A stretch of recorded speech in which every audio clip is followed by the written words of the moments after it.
ધ્યાને પણ તેઓ આ વાત મૂકશે કે આ પ્રકારે જો વિશ્વામિત્રી નદીમાં દૂષિત પાણી છોડાતું હોય એવા સ્પષ્ટ આક્ષેપો જાગૃતિબેન કાકાએ કર્યા છે તો તે કોઈ દી ચલાવી ન લેવાય અને એટલા માટે મ્યુનિસિપલ કમિશનર છોડેલું છે તો પેલી બાજુ પણ છોડેલું છે કે નહીં તે તપાસ કરો. દશામાનું પણ પાણી કઈ જાય છે, આગળ બીજી હોય કોઈ હોય એનું પાણી કઈ જાય દ્વારા જે ડ્રેનેજનું પાણી છોડવામાં આવતું હોવાની આપણે વાત કરી છે, કયા પ્રકારનો આ મામલો છે, કમિશનરને પત્ર લખ્યો છે, શું માંગ કરી છે, આજે અધિકારીઓને પણ અહીં લાવ્યા છો, શું કહેશો? સયાજી હોટલમાંથી ડ્રેનેજનું પાણી વિશ્વામિત્રીમાં આવતું હતું.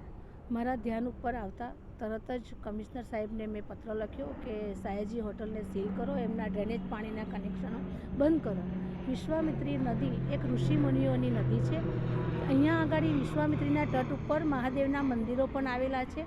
તો જો ડ્રેનેજનું પાણી, દૂષિત પાણી મહાદેવના મંદિરોમાં જતું હોય એ કોઈ કાળે ચલાવવામાં ન આવે. એટલે કમિશનર સાહેબને પત્ર લખી અને તાત્કાલિક ધોરણે આના પગલાં લેવા માટે કીધું છે.